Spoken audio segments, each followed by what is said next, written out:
You're listening to The Russell Scott Show. Michael Cremo, welcome to the program. Great to be with you and all your listeners. Our guest, Michael Cremo, is on the cutting edge of scientific and cultural issues. A member of the History of Science Society and the World Archaeological Congress, Michael Cremo studied international affairs at George Washington University and is known around the world for studying the ancient histories of India known as the Vedas. As he crosses disciplinary and cultural boundaries, Michael presents to his various audiences a compelling case for negotiating a new consensus on the nature of reality. So tonight we delve into ancient archaeology, forbidden anthropology, and the hidden history of the human race. I am your host, Anthony F. Sanchez from Scepter Radio Network, sitting in for our regular host, Russell Scott. Michael, I understand that you have a new book, My Science, My Religion. Can you tell us about this book?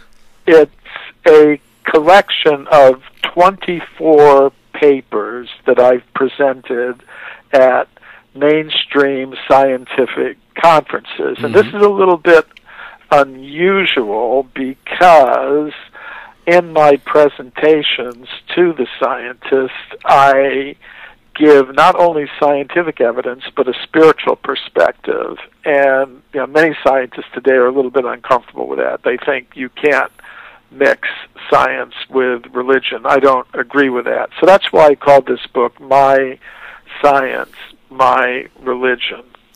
Interesting. Michael, here's a question that I have for you. Can we believe the explanations that are provided to us by mainstream academia with regards to out-of-place artifacts? For instance, the Yonaguni Ruins, which are a massive underwater rock formation off the coast of the Ryukyu Islands in Japan.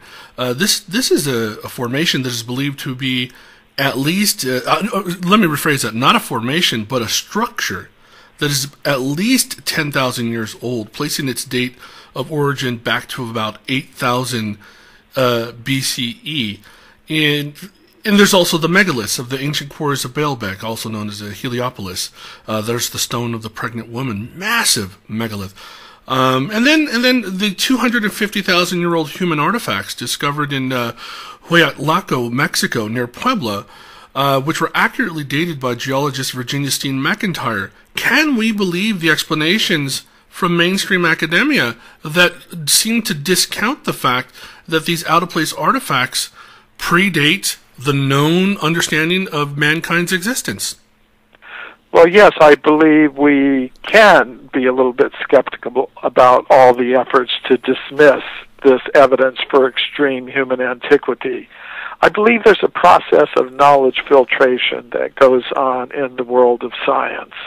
If you've got a dominant theory, a consensus among the community of scientists that is very much behind a certain theory, then evidence that goes along with that theory, that supports that theory, will pass through this knowledge filter very easily. But if you've got evidence that radically contradicts a dominant theory, it will tend to be filtered out, dismissed, forgotten, ignored, in some cases actively suppressed. So the dominant theory today in the world of science about human origins and antiquity is that the first human beings like us came into existence less than 200,000 years ago, and they achieved what we would call civilization only about 6,000 or 7,000 years ago.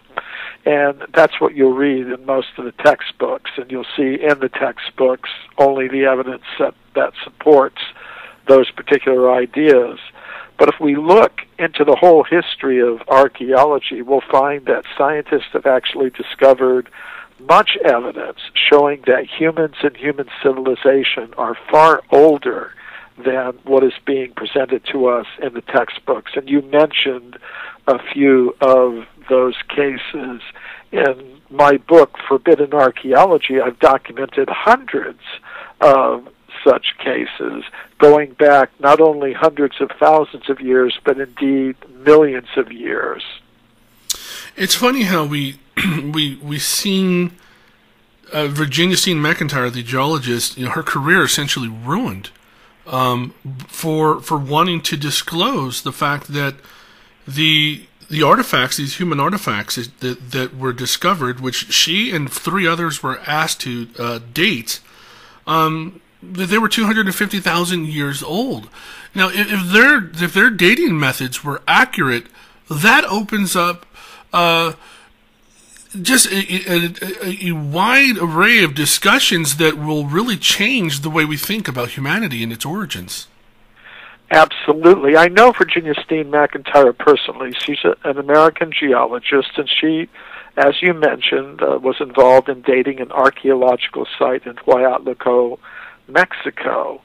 And the archaeologists there had uncovered stone tools and weapons, and of course they wanted to know how old they were. So they brought a team of geologists to date the site, and Virginia Steen McIntyre, a geologist, was part of that team. So she and her colleagues used 3 different methods to date the site: the uranium series method, the zircon fission track method. They used several different methods to date the site, and they came up with an age of between 250 and 300,000 years. But when they told the archaeologists that, the archaeologist said, well, that's impossible. That clearly is not right, because human beings capable of making these artifacts, according to the standard theories, didn't exist anywhere in the world 250,000 years ago. And what to speak of being present in North America? The current dominant theories is that there were no humans in North America until about 20,000 years ago, when they came over from Siberia into Alaska and Canada and then down into the rest of the Americas. So the archaeologists refused to publish the age for the site given by their own hand-picked team of geologists. So Virginia Steen McIntyre and her colleagues independently published the site. You could say they were whistleblowers. But when they did that, they experienced an extreme negative backlash from their colleagues in the scientific world, because they had dared to publish something that contradicted the dominant theories. And for the effect on Virginia Steen McIntyre's career was especially severe. She had been a rising star in her profession up to that point in time, but after she reported these extremely old dates for the Huatulco site, she found her career was practically finished. She lost a teaching position that she held at a university in the United States. It's really a shock. I found out about her case, and I've written about it and spoken about it, and there have been new investigations that have gone on at that Huatulco site that tend to confirm what Virginia Steen McIntyre and her colleagues originally said about its true age. So that's a positive development. Sure. It seems as if not only is there a level of suppression, but in her case, retribution. A question for you. What attempts have been made to directly suppress your work? Well, it's interesting. There are a variety of reactions to my work from scientists in the mainstream academic world. There's one group of scientists that I call the fundamentalist materialist. They don't like what I do, and they don't want to hear about it, and they don't want anyone else to hear about it. And sometimes they've attempted to stop lectures that I've been scheduled to give at universities. I lecture at universities all over the world, and mostly the lectures go fine, but in some cases, members of this group of scientists that I call the fundamentalist materialists, they've managed to get the administrations of these universities to cancel the lectures. So actually, I have a book called The Forbidden Archaeologist. It's a collection of columns that I write for Atlantis Rising magazine. That's the name of my column, The Forbidden Archaeologist. If I didn't get forbidden a few times a year, then I don't think I could call myself the forbidden archaeologist, and I take it as a badge of honor that occasionally these things happen.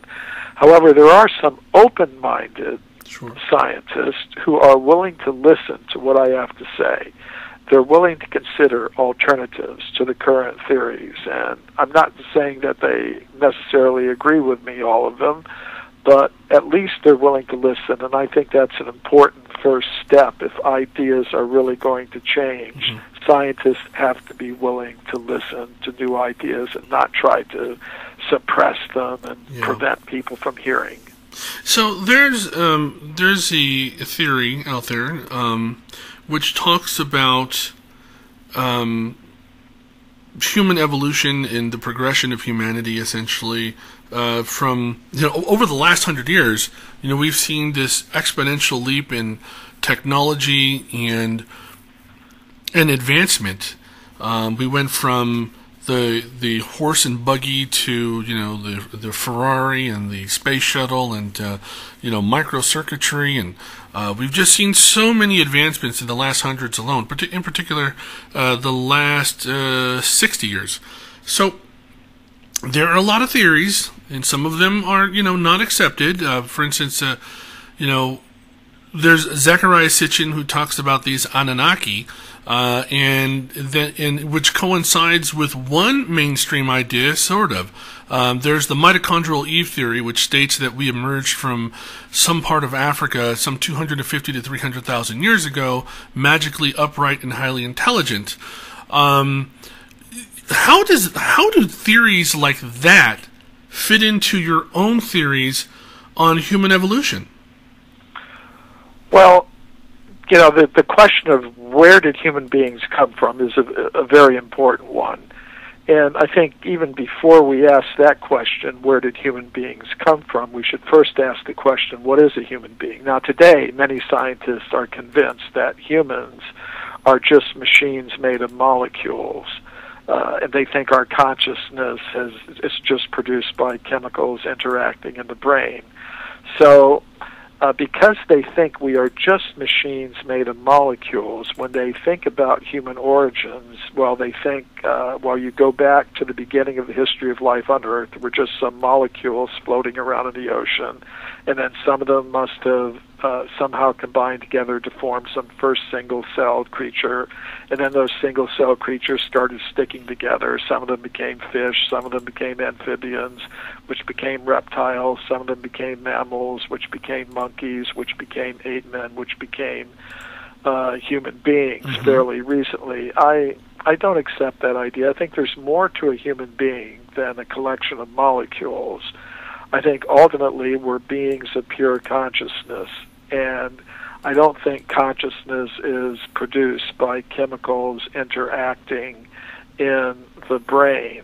I think consciousness has its own independent existence, independent from matter. So consciousness has qualities of intelligence, and I think that is always there. I think that's why in the records of various ancient civilizations going back millions of years, we can find accounts of amazing technological feats.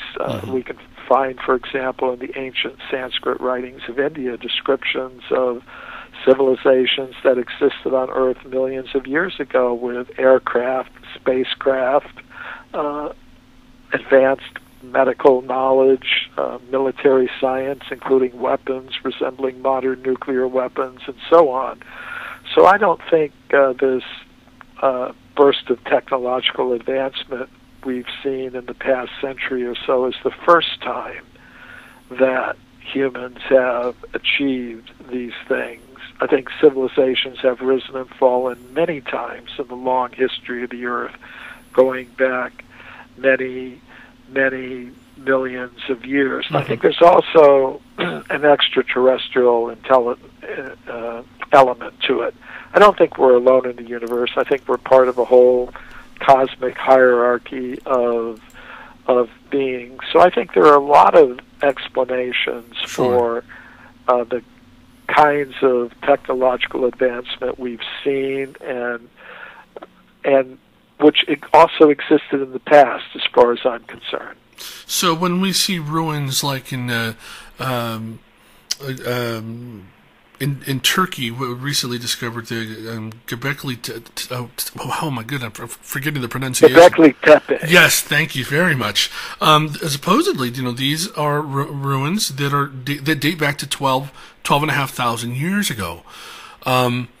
So, and then there's further evidence that there's geological evidence that now shows that the construction of the Sphinx can be dated to around 10,500 BC by some unknown pre-Sumerian Egyptian civilization. So it's possible that if, as you say, there have been civilizations that have come and gone over the course of millions of years, just through natural, erosion, we would see a complete disappearance of any evidence of these civilizations. Is that correct? Well, we would. A lot of the things that we regard as high-tech technology don't survive very long in the geological record if we're talking about millions and millions of years. Say stone tools and weapons will survive for long periods of time. Certain metals, like gold, which don't oxidize, will survive for long periods of time. But most metals and plastics and the types of things that we make our cars and televisions and things like that, although they appear very solid, they won't last very long. And as far as remains of cities, we have to consider that most of our cities today are located on the banks of oceans and rivers, and they depend for their survival on a system of dams and water control systems and things like that over the course of many millions of years, where you have so many floods and tsunamis and earthquakes. There can be quite a bit of devastation. Sure. So a lot of the evidence that goes back to the very distant past, it doesn't survive.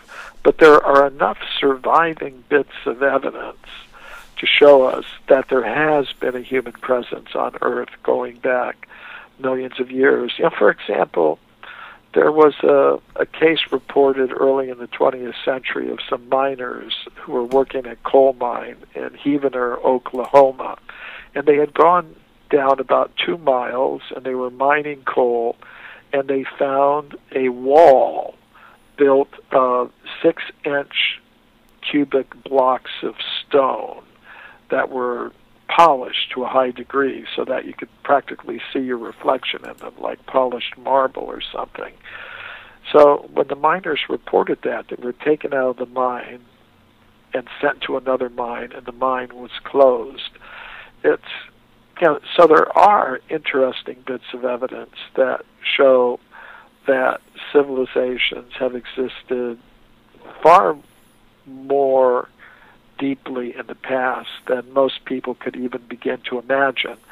The coal in those coal mines was over 300 million years old, so that's really extraordinary. Wow. It just goes completely beyond what many scientists are even able to imagine in terms of the antiquity of humans and human civilizations. So we could potentially be looking at a smoking gun, however, somebody is working to suppress that information.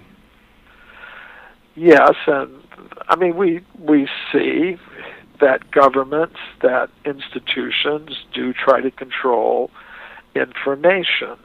Now, in some cases, this is actively suppressed, where they're thinking, well, we've got some true knowledge here, which if people knew would cause them to disbelieve in our theories, which we would rather have them believe. But in some cases, it's a little more subtle than that. The scientists involved just think, well, this evidence can't possibly be true, so I'm just being a responsible scientist and not reporting it or talking about it. It couldn't possibly be true. Therefore, why should I discuss it? Yeah. So this knowledge filtering process can operate in a lot of different ways. What is the knowledge filter, and how does it work? Well, it's something that historians of science and philosophers of science have understood for a long time, namely that theoretical preconceptions can govern how a scientist will react to evidence that comes to his attention. And at any particular point in time, there are theories that are very dominant in the scientific world. Today the theory of Darwinian evolution is very dominant. It involves a fairly recent human presence, humans coming into existence less than 200,000 years ago, human civilization coming into existence less than 10,000 years ago. So evidence that conforms to those theories tends to be treated very well. It passes through this knowledge filter. But if you've got evidence for humans existing millions of years ago, it gets a lot of resistance. Scientists look for any way they can to dismiss it. It's almost like, say, if you have a building inspector, and he's got this big book of all kinds of rules and regulations about electrical codes and building codes. Now, for his friend, he'll go to his building, he'll be very lenient.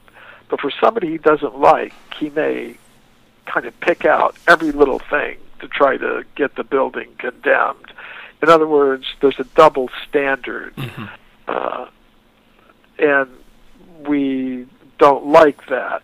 When we see there's some government scandal where the government appears, some government agency appears to be favoring people of one race over another race or one political party over another party, we know there's some injustice there, and we rightly get a little bit angry about that. So the same thing operates in the scientific world. There can be double standards in the treatment of evidence. Some evidence is very much favored.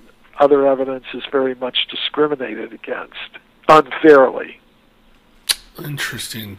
It's funny, but when we're talking about the possibility of civilizations existing millions of years ago, the only thing that I could think of, based on what I read, is that I know that the Sumerians mentioned and that they catalog their kings, demigods, and gods going back to 400,000 years ago here on Earth.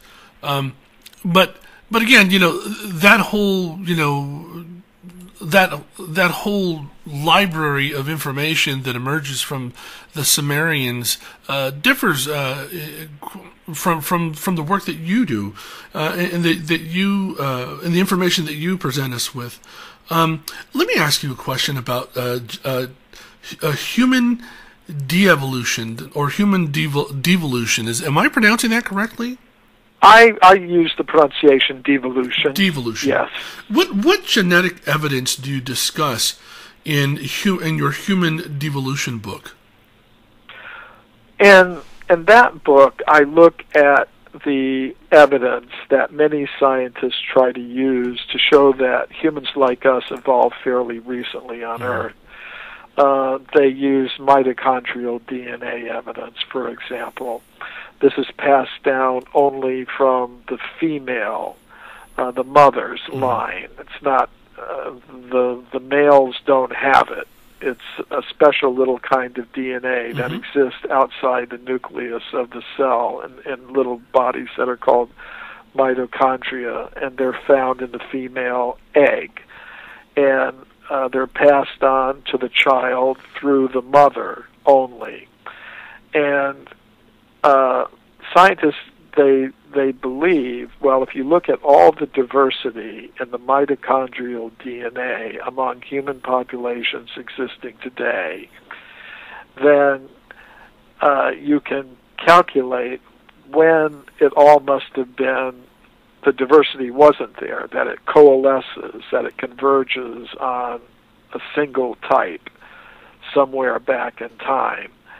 And the problem with that is that sometimes a mother doesn't have a child, and therefore her mitochondrial DNA won't get passed on.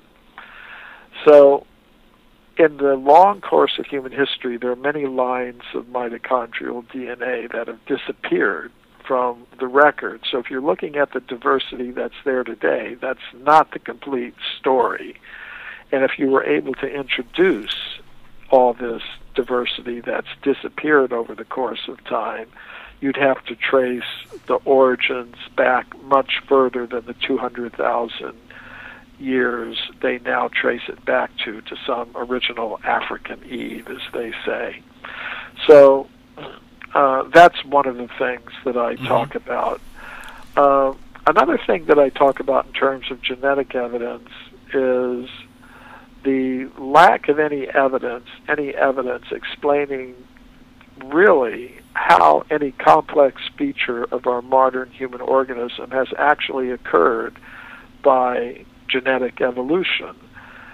They would say hundreds of millions of years ago there were simple little animals that didn't have eyes, and then somehow or other they got mutations in their genes that led to the first step towards an eye.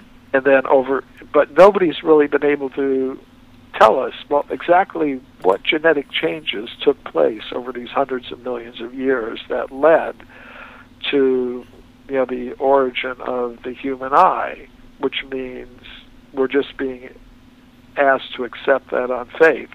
Now, I don't accept that all the complex features of our modern human organism came about by unguided genetic mutations. I think intelligence was involved in it.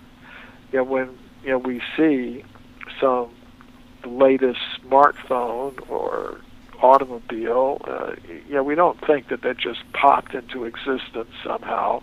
We understand there were engineers who designed it and built it. So our human organisms are much more complex than anything that today's scientists can produce with their greatest efforts. So I think it's a mistake to think that all happened by random genetic mutation. Would you agree then with Dr. Ken Miller, who is a biology professor and both a molecular and cellular biology expert from Brown University, that he has uncovered signs that various segments of the human genome had been fused, leaving essentially trace evidence of extraction, inversion, and splicing of single genes back into the human genome, which makes us different, which would explain why we only have 46 chromosomes as opposed to our ape counterparts, which have 48. Well, we know that geneticists can manipulate the human genome. That goes on. So I would say that intelligence also had to be involved in setting up the whole genetic system, which is... Could that be that off-world component that you were talking about? Excuse me? Could that be the off-world or extraterrestrial component that you mentioned earlier? Yes, I have an expanded conception of what extraterrestrial means. Sure. Some people, when they hear the word extraterrestrial, they think of just other flesh and blood, gray or green types of humanoids from other planets. Such things are part of the picture. But my picture of what extraterrestrials are includes the idea that really, even as human beings, we are made of matter, mind, and spirit, or pure consciousness. So I think there are beings of higher levels of consciousness, not just extraterrestrial beings, but you call them extra-dimensional beings, that are responsible for the production of the biological life forms that we observe on this level of reality. And ultimately, I think there's a supreme conscious being that is the source of all conscious entities and the bodies that they now inhabit. So yes, I think there are extraterrestrial intelligences involved in the production of the life forms that we observe on our level of reality. My Science, My Religion, your new book. Michael, how do we get your book, My Science, My Religion? It's widely available. One place to start would be mysciencemyreligion.com.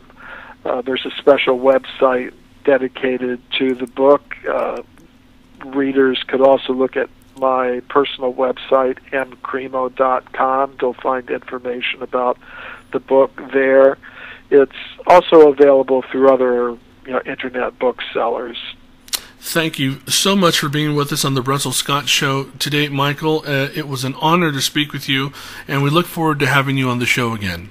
Nice being with you and all your listeners. Thank you very much. Thank you. This is Anthony F. Sanchez of Scepter Radio Network, sitting in for my good friend Russell Scott on the Russell Scott Show. Our guest was Michael Cremo. Good night, everyone.